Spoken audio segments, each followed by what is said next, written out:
Eu creio que é possível uma pessoa crer salvadoramente no Senhor Jesus e ainda assim estar equivocada sobre como esse processo acontece. Como esse processo acontece. Eu vou explicar. Quando eu me converti, aos 23 anos de idade, eu era um arminiano ferrenho. Eu fui ferrenho. Eu li as obras de Wesley, as obras de Charles Finney. O meu pastor, que já está na glória, pastor Antônio Dorta, da Igreja Batista da Encruzilhada, porque quando eu me converti foi para a Igreja Batista, e ele era professor do seminário.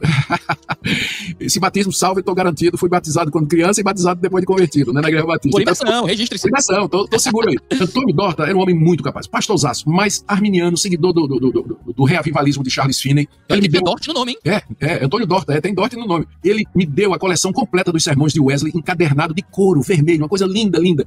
Me deu as obras de Finney, aquela primeira que eu li de Finney foi Avivamento, a Ciência de um Milagre. Então eu bebi aquilo com avidez e eu estava tão convencido de tudo aquilo ali, do arminianismo mesmo, né, quase pelagiano, né? Na época eu não entendia isso, mas hoje eu olho para trás e vejo. Mas eu era crente, eu cria no Senhor Jesus de todo o meu coração. Minha esperança era a obra completa de Cristo Jesus. Quando eu me ajoelhava para agradecer a Deus, eu agradecia a Ele, que eu era salvo, não a mim, não a nada que eu tinha feito. Mas eu estava equivocado sobre como Deus me salva. Ainda bem que a salvação não depende da gente ter uma compreensão teológica certa do processo. A salvação depende de você crer salvadoramente na pessoa de Jesus, ainda que você não tenha esse conhecimento de como isso aí acontece. E foi lendo um outro batista, que era o Charles Spurgeon, 3 anos depois da minha conversão, que quando acabei de ler o livro de Spurgeon, o capítulo, na verdade, sobre eleição, eu acabei de joelhos, agradecendo a Deus, dizendo, Deus, agora eu estou entendendo. Caiu a ficha, foi quase uma segunda conversão, Iago. E aí foi que a minha cabeça arrumou, eu digo, é muito mais lógico, agora eu entendo, faz muito mais sentido. Então, veja, durante 3 anos, eu era salvo, perfeitamente salvo, mas eu era inconsistente com a minha redenção. Então, quando eu penso, por exemplo, nos arminianos, eu digo que os arminianos são crentes e são meus irmãos em Cristo Jesus, eu estou aplicando a mesma lógica. Se o arminiano